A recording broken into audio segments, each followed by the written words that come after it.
Good morning and welcome to you all. The ceremony will start in just a few minutes. The procession is on its way. But before I do that, I just have a few obligatory notices to read out to you all. Can you please ensure that all mobile phones are switched off or on silent? No personal photography is permitted during the ceremony. This is due to data protection. Professional photographs are available to purchase and stream the event later on from YouTube.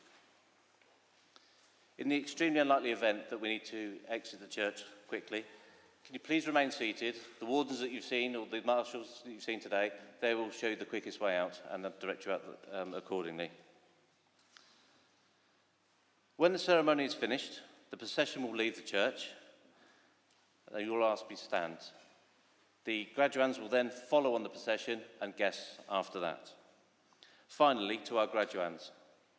May I be the first to congratulate you on your achievement. And when your name is called, can you please come onto the stage, shake the Chancellor's hand. If you face to the left, your photograph will be taken. And if you can go down the centre aisle, we will reseat you after that. Thank you very much. Please enjoy the rest of your day. Could you please stand for the procession?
Please be seated.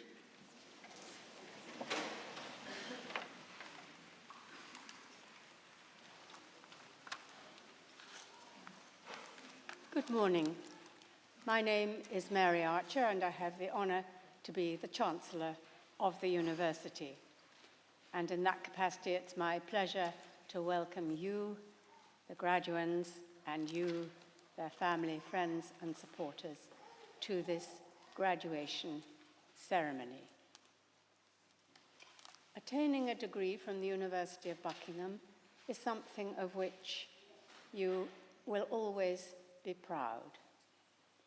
Today we graduate people from the Faculty of Education, and I understand that most of you, if not all of you, have achieved your degrees, your mastership or whatever it is, while working at the day job in a school. So double congratulations for that. That is a long, tough journey, but it will have been worth it. Because wherever you go, whatever you do, whether you stay in education or move beyond it, you will have the skills and the knowledge that your degree has equipped you with. And I hope you have been able to sample the diverse and multicultural nature of our university community and formed friendships that will last you throughout life. So many congratulations to our new graduates and to the families who may have put up with a certain amount of absenteeism from home duties while you did your work. And it's my great pleasure now to see the ceremony underway.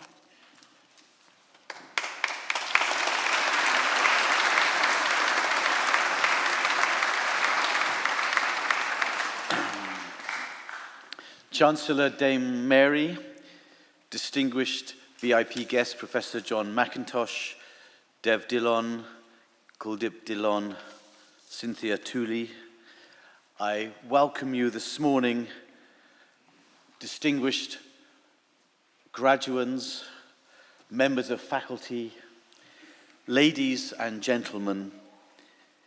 It's such a pleasure to be here as Vice-Chancellor of the University of Buckingham. I'm proud to welcome you to this important milestone in your lives.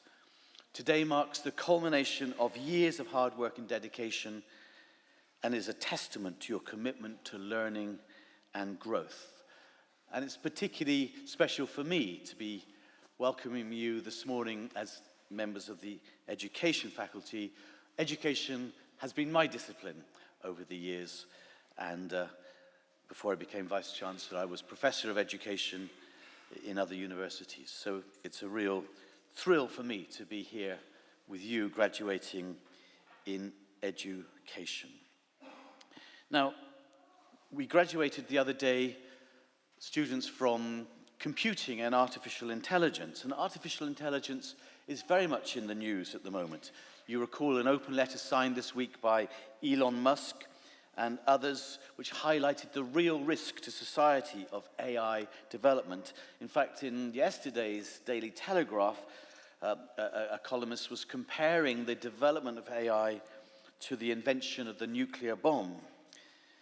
And so after the ceremony, when we graduated students of AI, I discussed with the Dean of Computing and one of our alumni who was working in AI.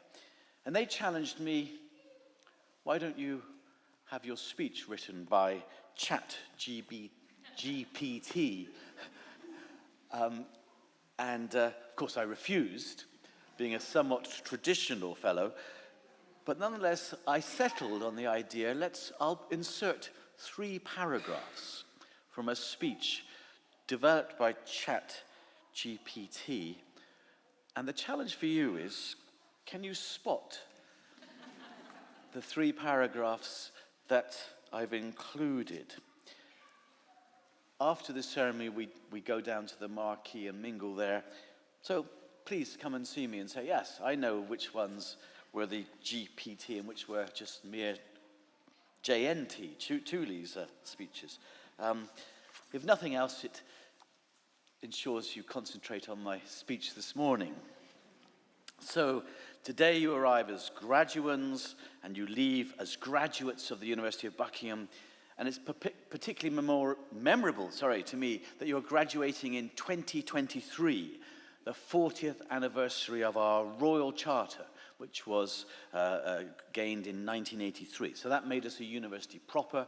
Before that, from 1976, we were the University College at Buckingham. So given the importance of our history, please indulge me as I give you a very potted history of the university, not just this one, but in fact going back to the medieval university, because the modern university grew out of its medieval forebears, starting with You all know this, of course, the University of Bologna in 1088, followed by Paris and Oxford in the mid-12th century. So the medieval university had two distinctive features, both of which are very important to the modern University of Buckingham. The first feature was independence. Indeed, it's embodied in the very definition of university. University comes from the Latin universitas, which is the first word of the full name, Universitas Magistrorum et Scholarium, which means an independent, self-governing corporation of scholars and their students. So independence is important. Secondly, academic freedom. That was also a crucial characteristic of the early university. Bologna adopted the Authentica Habita in 1155 or thereabouts. And this guaranteed certain rights and privileges to traveling scholars. And just as the Magna Carta of 1215 is widely seen as the basis for political rights and freedoms today, so the Authentica Habita is widely recognized as the origin of academic freedom in universities. So why the University of Buckingham? It was founded because distinguished academics, and they were distinguished, they were led by Sir Sidney Kane, who was the director of the London School of Economics, LSE. Distinguished academics back in the late 1960s and the early 1970s, they were worried even then that the independence of universities and academic freedom, they were worried that those things were being undermined, and so they wanted to create a new university that would be a beacon of independence and academic freedom in those years. I believe these ideas are even more relevant today. So a board of patrons was established 50 years ago in 1973 with eminent people on the board such as the Archbishop of Canterbury, the Chief Rabbi, Yehudi Menuhin, and one Margaret Thatcher. Margaret Thatcher was involved from the very beginning of our university. Indeed, in 1976, from this very spot where I'm standing now, she gave the first matriculation speech to a small number of students, 60 or 70, I believe, mostly in law at that time. But she spoke to them in 1976. Those of you with long memories will realize that's when she was leader of Her Majesty's Loyal Opposition. 3 years later, 1979, she became the UK's first female Prime Minister and the longest-serving Prime Minister of the 20th century. So in her speech from this spot, she said, "Independence, we must remember, is not a gift. It is not something that governments confer, but something that a free people enjoys and uses. Freedom," she went on, "requires vigor and imagination in using the opportunities available. But unless," she warned, "unless we are worthy and able to take advantage of freedom not yet extinguished in our land, we shall become pale shadows like civilizations before us, who were eventually thrust aside and disposed by more vigorous rivals." And for me, this reminds us that progress is not just about breaking new ground. It is also about preserving the values and traditions that have brought us thus far. Our values and traditions at Buckingham of academic freedom and free speech are, of course, set within the context of academic excellence and the belief in the vitality and relevance of the great academic traditions, with the determination to pass these on to future generations to develop and enrich. Now, at a university, and you've been doing this, as Dame Mary said, whilst you've been working, many of you, but through the university, I hope you've encountered new ideas and maybe been challenged, and some ideas may have seemed unpalatable, dangerous even. That's all to the good. University should not be a safe space from challenging ideas. University does not require any trigger warnings or cancel culture, but it is and should be a safe space to explore ideas and argument and evidence wherever they lead. So that's all about our past. Now, thinking about you and your futures, you're all teachers, you're all working in the profession already. But nonetheless, here are some thoughts I have as a person reflecting back on my years in teaching and academic education, research, and so on. First, we're not here for very long. Not here as students, you've only been here a year, but we're not here on this planet for very long. And when you're younger, it seems as though life is stretching ahead, doesn't it? Infinitely, almost. And I sometimes remind myself that if one lives to be an average 80 years old, we only have 4,000 weeks on this planet. 90 years old, it's 4,500 weeks. For me, that's a good way of putting it all into perspective.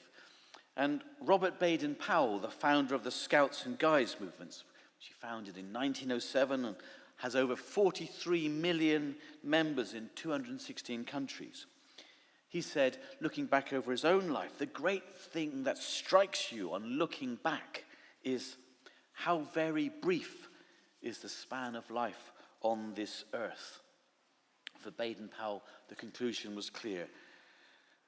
The warning that one would give, he says, therefore, is that it's well not to fritter it away on things that don't count in the end.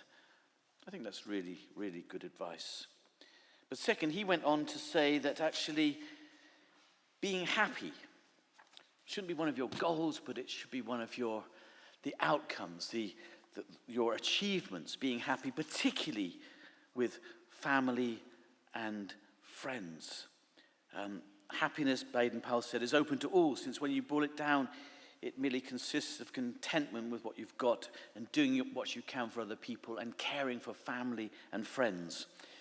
John Lennon, the Beatle who was tragically murdered when he was aged 40, and I think it was about 40 years ago, he told the story, when I was 5 years old, my mother always told me that happiness was the key to life. When I went to school, they asked me what I wanted to be when I grew up. I wrote down happy. They told me I didn't understand the assignment. Now I realize they didn't understand life. My third point is don't let failure get in your way. You're on your careers as educators. You will meet failure. You won't get that plum job you thought you wanted. You won't get that promotion. Sometimes things will not happen in your relationships the way you want them to go. And I think we should always follow the words of that great song from 1963, first sung by Fred Astaire and Ginger Rogers. When things go wrong, pick yourself up, dust yourself off, and start all over again. The Dalai Lama had something to say similar on this. The Dalai Lama, who incidentally this week in 1959 fled China to seek refuge in India, where he's been ever since. He said, sometimes things go wrong, that's normal. But we have a saying in Tibetan, 9 times fail, 9 times try again. Finally, do try to change the world. As you grow older, this desire, as I've grown older anyway, this desire hasn't faded in me. I still want to leave the world a better place than when I started, as it were, my career, in terms of my own ideas, beliefs, and values. And I think that's very noble. As educators, inevitably you're at the cutting edge, you're at the forefront, the chalk face of work that can lead to changing the world. And on this, Mahatma Gandhi had that famous phrase. He said, be the change that you wish to see in the world. I interpret this as meaning that we seek to change the world, but we've got to change ourselves first. We've got to see what we need to change about ourselves before we attempt to change the world more widely. But by doing that, by reflection and change of ourselves, we can change the world. Margaret Thatcher, I've mentioned, she told a newspaper in 1970, There will not be a woman Prime Minister in my lifetime, she said, because the male population is too prejudiced. Sometimes you need to believe in impossible things to make a difference. And of course, Margaret Thatcher believed in impossible things, and just 9 years later, she was that first woman Prime Minister. But often we can feel too insignificant to make a difference.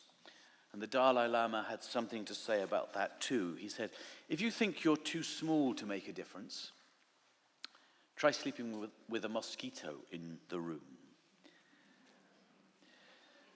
Let me conclude by saying this. Someone once remarked, give the ones you love wings to fly, roots to come back, and reasons to stay. And that reminds me of our university's motto in Latin, Alice proprius volans, flying on our own wings. I'd like to think we've helped you get your wings through your degrees, your postgraduate degrees, and your experiences. All these will help you fly in your future lives and your careers. But also, we do want to be a strong part of your roots too. We want to give you reasons to come back, to stay, metaphorically, but also physically. We want you to see yourselves as a part of a growing international family of alumni of the University of Buckingham. So go out into the world armed with the knowledge and skills you've gained through the University of Buckingham. Congratulations once again on your graduation, and I wish you all the best in your future endeavours. Thank you.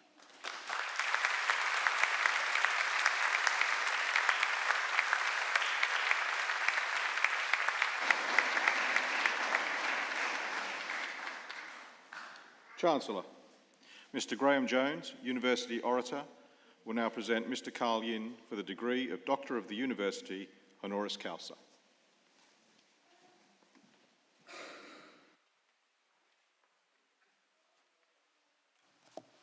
Chancellor, Vice-Chancellor, both of you know me, of course, but none of the graduates here today know who the devil I am, because I haven't taught you. That's because I work in the business school where I'm the programme director for the undergraduate business degrees. And one of the lectures that I deal with is how connected we all are. Many of you here will be connected to each other without even realising it, and I get to prove that by getting people to look through their LinkedIn profiles in a class one day to see how connected they all are to various people around the world. So I was absolutely convinced that, having never met Carl Yin, our honorary graduate today, that there would be a connection between us. It didn't take me more than a couple of minutes to discover that Carl is an old Suttonian. That meant that he went to Sutton Valence School in Kent.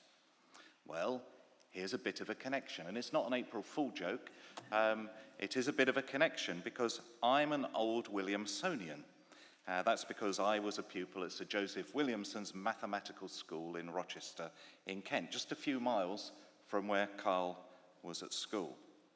Indeed, just to prove it, I'm wearing my old Williamsonian's tie today, just to prove it to him. But I thought I would check if my very ancient memory was working correctly, because even though it was a long time ago, I seem to think that my school used to thrash your school on the rugby pitch. And it seems I was right. I checked the Sutton Valence website yesterday, and the school's rugby site, and once again, my old school proved victorious in rugby this season, beating Carl's school a handsome 30-15. However, I'm sure that Carl's not really bothered by that. His old school does have an excellent approach to sports, I have to admit, and while they clearly want to have excellence, the school's thinking about sport is much more about physical, mental health, and about teamwork and leadership. It's not so much about the winning as the taking part. Oh, okay, it's about the winning. The Sutton Valence style of education has clearly been important to Carl, so much so that he was the founder and now the chair of governors for the HIK SVS International School in Tianjin, northeast China. The school is a partner of Sutton Valence, sharing the same values and ethos. On the HIK SVS website, Carl says this in his welcoming message: "I'm passionate about the quality of education for all young people, and as a former student of Sutton Valence School, I know firsthand the exceptional educational standards and expertise the school will bring to the project." And in an article in the prestigious Financial Times, Carl said about his school in Tianjin, "The Holy Grail is to incubate a generation which can do well in the domestic curriculum and the British curriculum." Carl is clearly highly committed to quality in education. Even though he started his career in the cut and thrust of foreign exchange trading rooms, where he could have earned millions, he could not help himself being drawn back to the world of education. His parents have been running Hopeland International since 2001. That's a leading educational organization providing kindergarten and early years education in China. And through his involvement with that family business and with Sutton Valence in China, Carl has become keen to do something about the global shortage of teachers. He believes that affordable professional teaching is the key. As a result, he has established the Hualan Scholarship, which provides teacher training funding for less privileged students internationally. In 2020, the Hualan Scholarship expanded to supporting education leadership in partnership with the Weidenfeld Hoffman Trust, which provides scholarship for graduates from developing and emerging countries to participate in specially created leadership program. It's that word leadership again from Sutton Valence, isn't it? It's back to the sporting ethos of Sutton Valence and a fundamental component of Carl's HIK SVS. One person who is clearly providing leadership in the world of education is Carl Yin. That's why he is so deserving today of his award of honorary doctorate.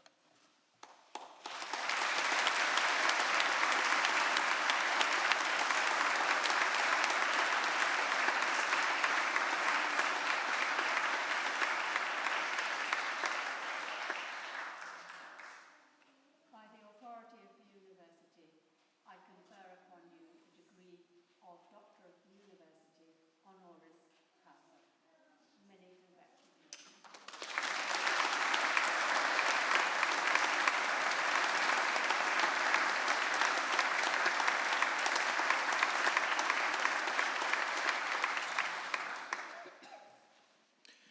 Mr. Yin will now reply to convocation.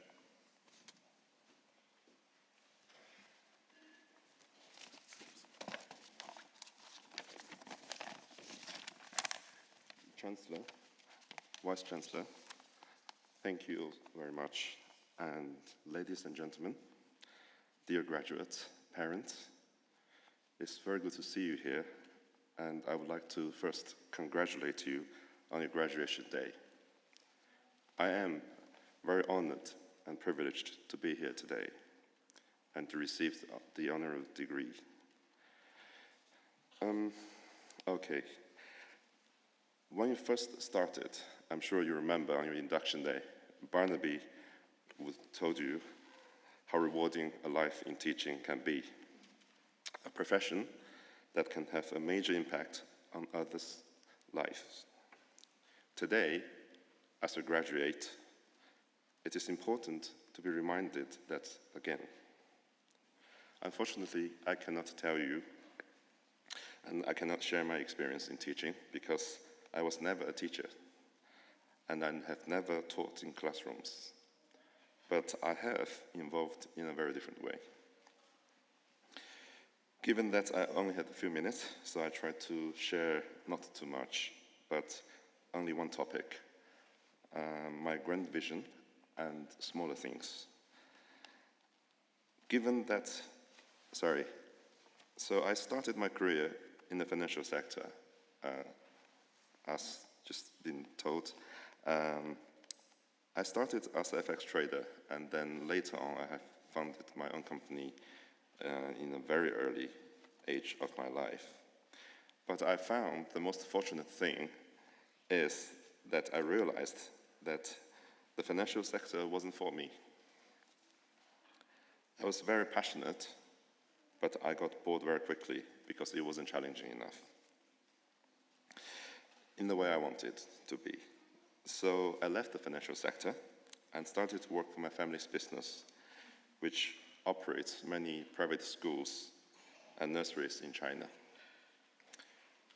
My first project was to build the St. Valens School in China, a British school.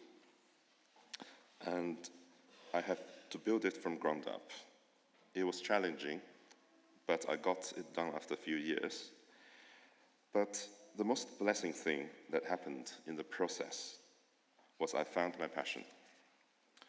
One of the challenges of a new school in China, it was staffing. At that time, we had to recruit expat teachers from abroad because there were very few local teachers that can fit in a British school. As part of the process, I was researching on recruitment, and I also looked into the global teacher supply. And I was researching, but I got distracted, which ultimately led to me start reading a lot of research papers on various of topics, such as education inequality, which happens to be one of the biggest problems in education world back then. So one paper has said that almost 40 years ago, in 1990, the nations of the world asserted that everyone has a right to education. Delegates from 155 governments, policymakers, specialists, they all meet up in Thailand and discussed and pledged the World Declaration of Education for All. At that time, more than 100 million children, including at least 60 million girls, has no access to primary schooling. And more than 960 million, 2/3 of whom are women, were illiterate. It was a huge problem, and I was not only intrigued, but I was drawn into it very much. My first thought was that a problem of this size must be addressed by the government. So I looked into the policy, and I learned the mechanism of how each government and their approach to tackle this, and they work very differently. And because they circle around mainly three problems: how to fund it, how to build and grow resources for their education system, and how to access basic education. I also looked into every one of them with the aim of measuring the effectiveness of government policy. I came to a shocking conclusion. There is no perfect solution. I was very stunned by this outcome, and I spent 2 years trying to find a solution to this. I talked to many people, scholars, government officials, and I studied into many case studies. They all point into what I was initially looking for: teachers. Teachers are the key to good schools. As simple as it may sound, if you solve the teacher shortage problem, you will solve a large part of the education equality problem. In technical terms, a government that has the right model and the right system to train good quality teachers is more likely to be better resourced for its many challenges. I was very happy with my finding, but another headache came to implementation. As you can imagine, when you talk to politicians and you tell them how important it is to lay down the foundation and on the policy side for a good cause, which they will not yield any result in the next 4 years, but it will do a lot of good in the next 10 years. It is not an easy discussion. It is not an easy discussion at all. So, very quickly, I've given up on that, and I started to do my own things. I set up a teacher training scholarship in the early 2019, and it funds less privileged teachers to be trained professionally. I was hoping to do something very small, but measurable. I was hoping that every teacher that I helped to put in the classroom will spread 100 times the goodwill in the next 30 years. Today, 4 years later, we have funded and trained 72 teachers. And I'm really keen to triple this number by 2030. As for the scholars, I know every one of them, and I have conversations with each one of them. The more I do this, the more I realize how important they are. It has been a constant reminder that, sorry, I spend a lot of time repeating how important you all are, but you are important. And since time is of the essence, I will just end with this. In China, there's an old proverb quoted from Shangshu. It says, 星星之火可以燎原. It means a single spark can start a prairie fire. So I wish you all to be that spark. Thank you, and I wish you very good luck onwards.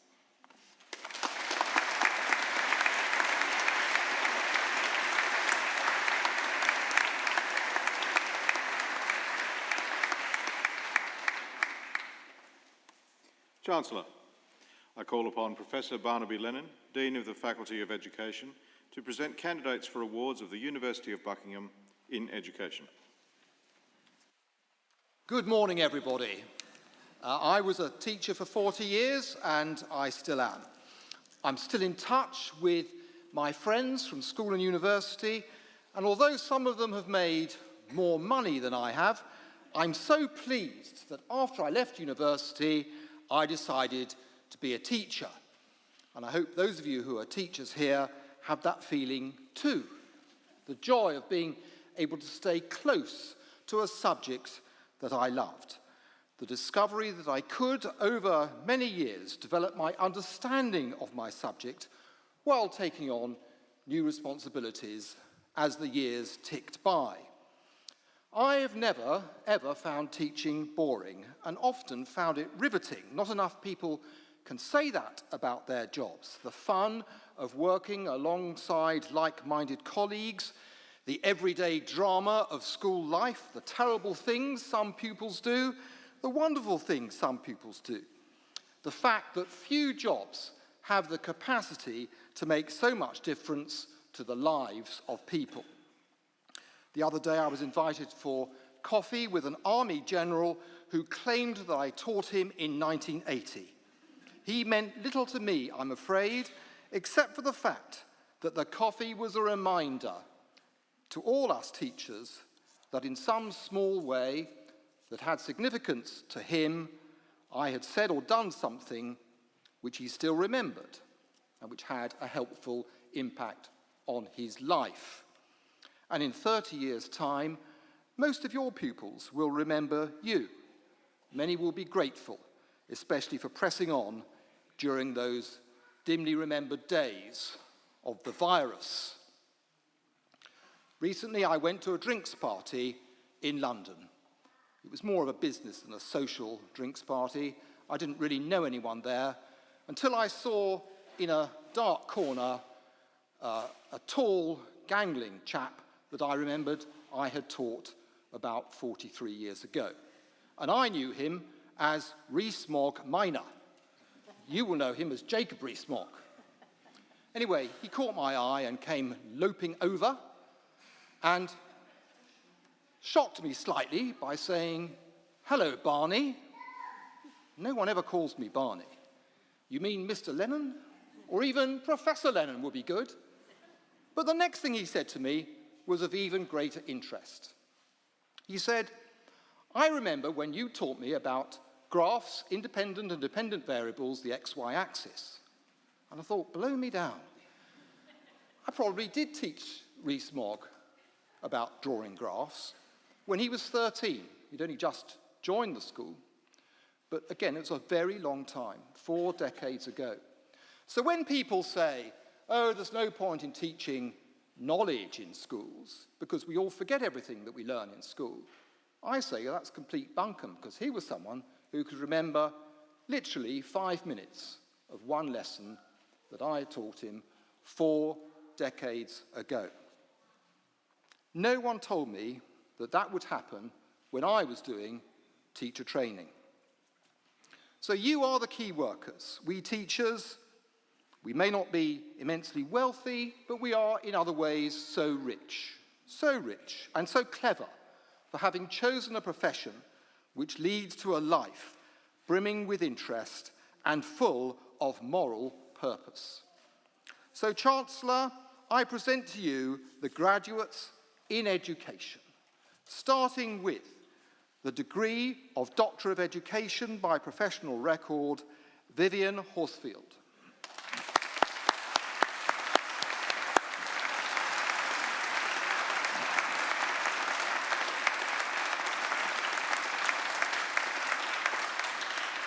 For the degree of Master of Arts in Education, Neil Baggett.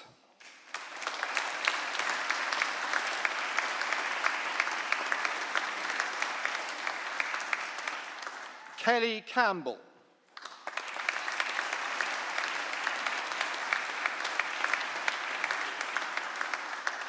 Sophie Duncan with distinction.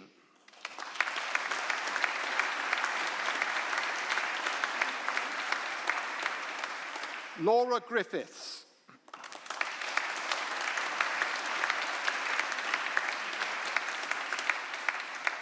Sarah Hall with distinction.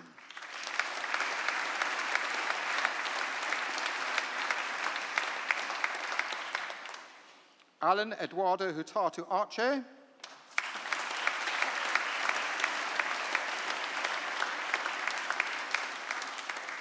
Maruf Kabir.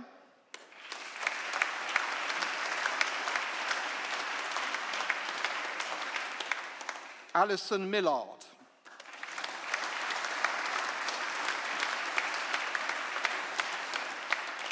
Rachel Reed.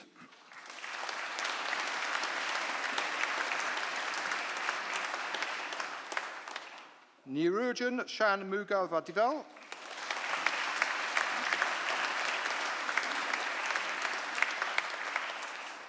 Roisin Stack.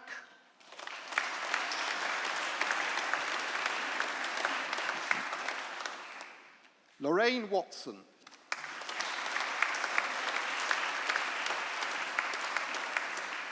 For the degree of Master of Arts in Education, Evidence-Based Practice, Carlin O'Grady.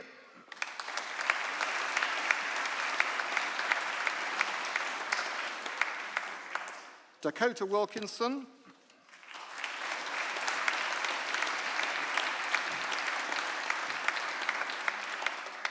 For the award of Postgraduate Diploma in Inclusive Educational Leadership, Lindsay Hood-Smith.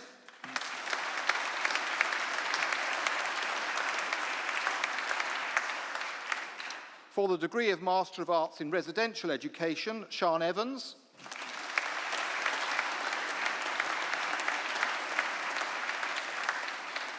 Joe Gorman.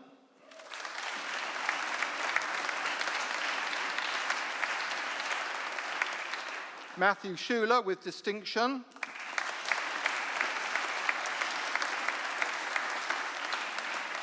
Elizabeth Terry.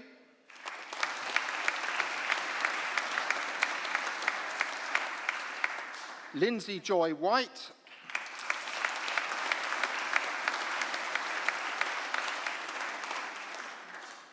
Nicholas Whiteley.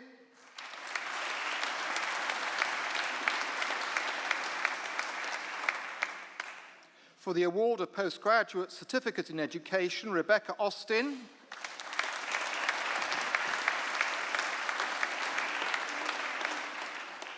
Bethany Carpenter.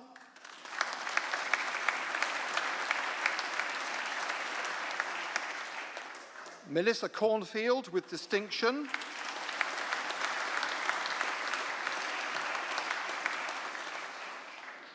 Seema Kauser.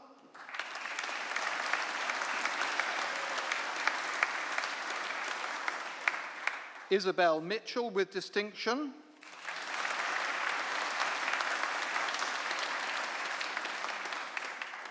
Thomas Newby.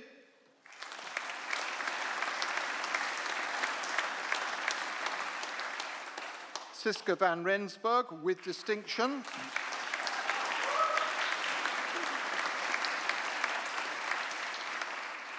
For the award of Professional Graduate Certificate in Education, Syed Haider.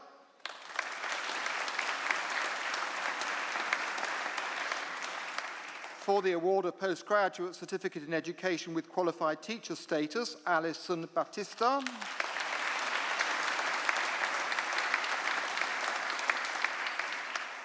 For the award of Master of Business Administration at the National College of Education, Caroline Barlow with distinction.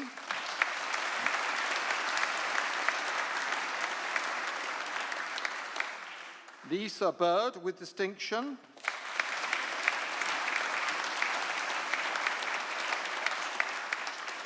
Tom Bolter with distinction.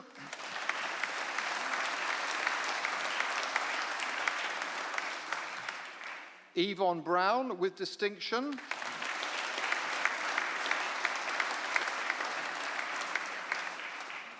Louise Buckley with distinction.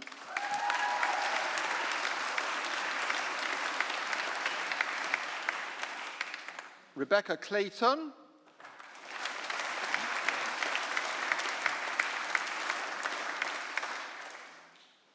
Jeanette Cochrane with distinction.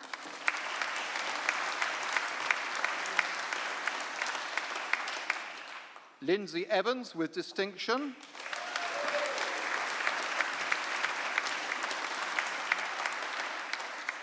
Matt Freeston with distinction.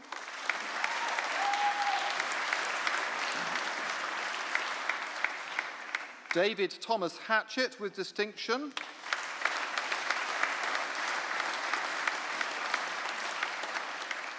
Maria Hill.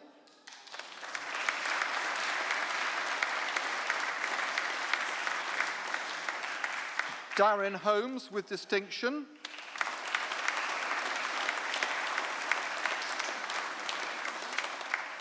Alison Moller.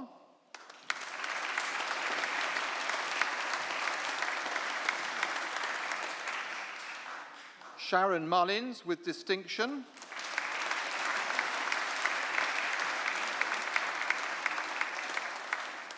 Vanessa Nice with distinction.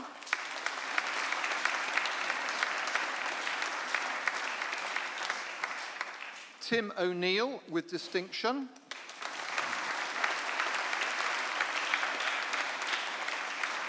Florence Rostron with distinction.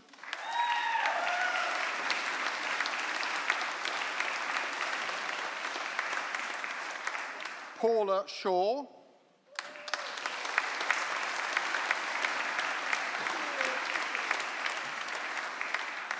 Daniel Thomas with distinction.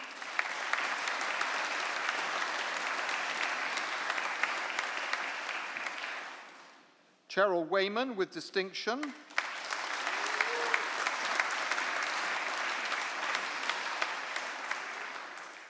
Heather Whitmore.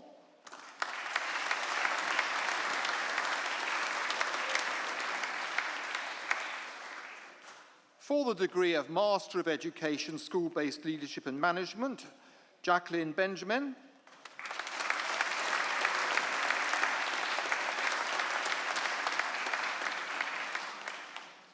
Jessica Beasley.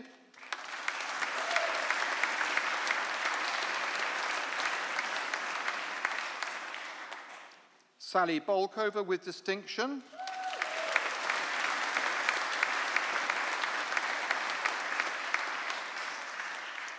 Claire Campbell.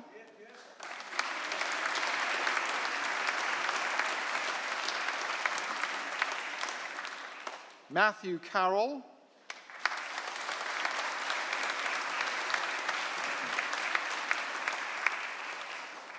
Victoria Chalcraft.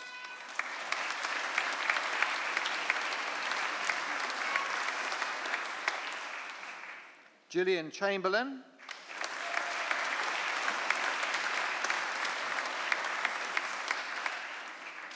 Fiona Cook with distinction.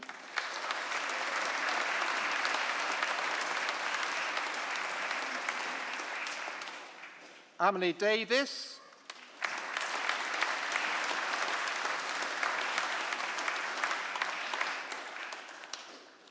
Gail Didcock.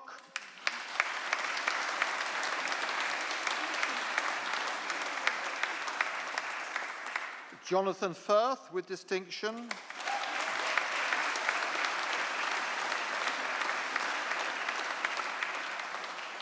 Howard Flanagan.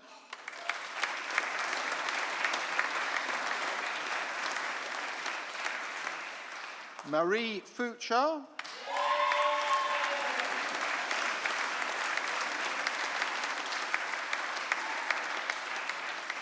Ravinder Gay.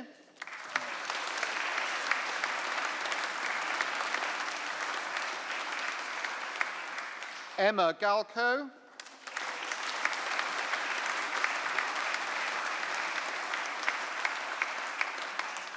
Gillian Helliwell.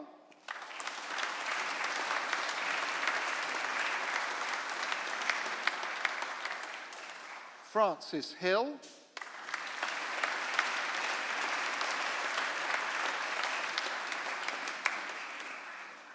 Karen Jones.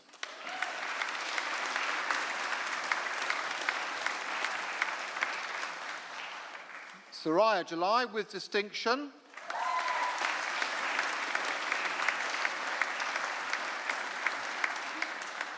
Yolanda Kennedy.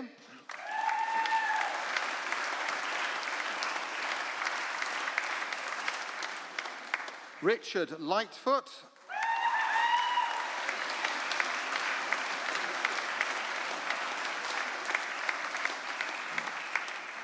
Sandra Mahoney.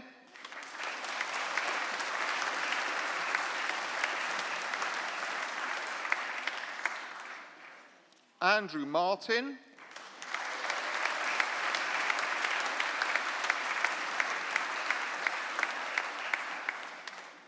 Leslie Maskell.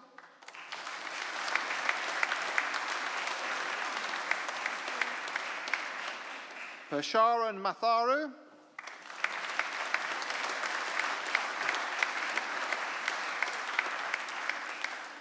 Sarah McHugh.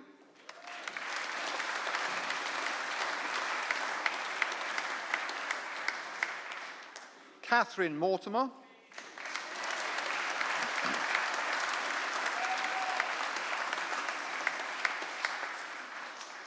Victoria Ongley.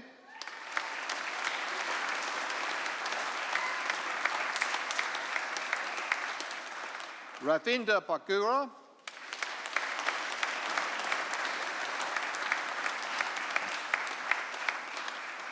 Abbas Rashid.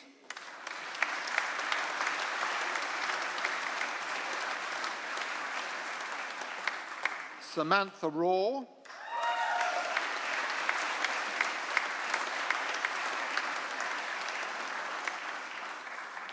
Michelle Reading.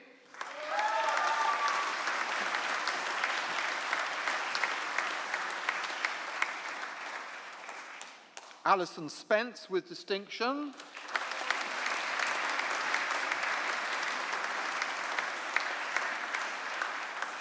Philip Tago.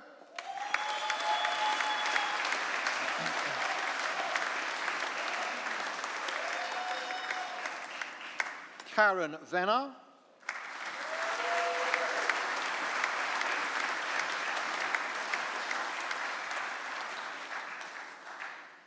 Katie Wood.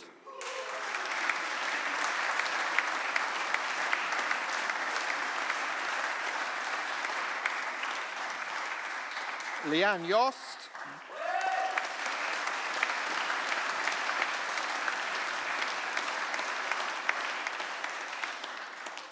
For the degree of Bachelor of Laws, Lucas Lyons.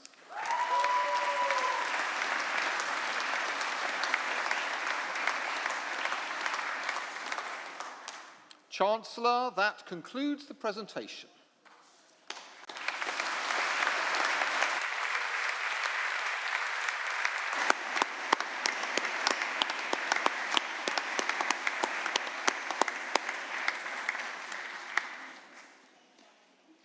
Chancellor, I'm now going to go slightly off-piste and call upon the Vice-Chancellor to address convocation.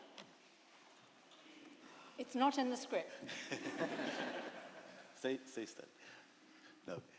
It is such a privilege to spend time with you, Dame Mary Archer, and I'm sure everyone here will feel the same. Dame Mary Archer is our Chancellor. That means she's our figurehead.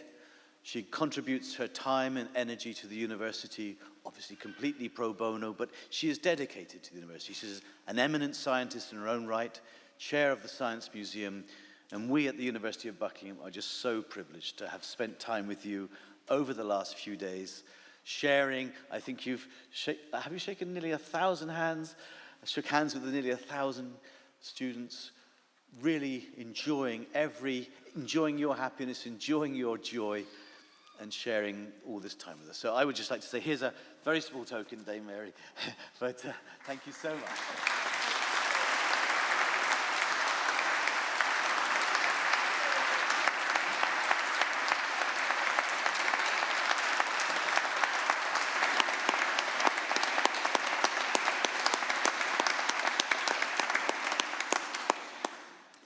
The Chancellor will now conclude this ceremony. Right, we're back on script.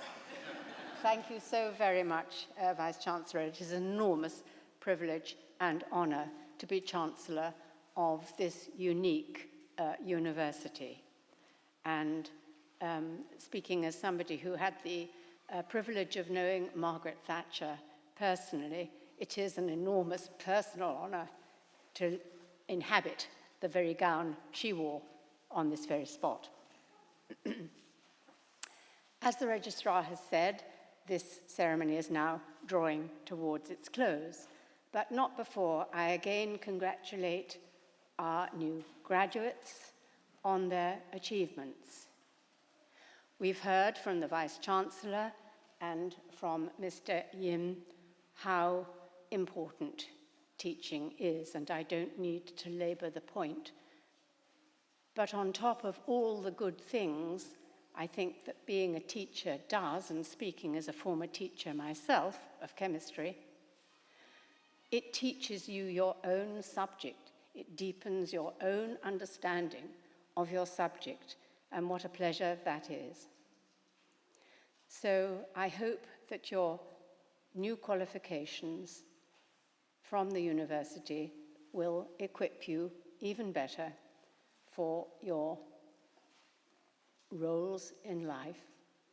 And even if you leave education, as I did after some years, you will carry those habits of service with you. So many congratulations, not only to you, but also to your family and friends who have supported you. This ceremony is now closed.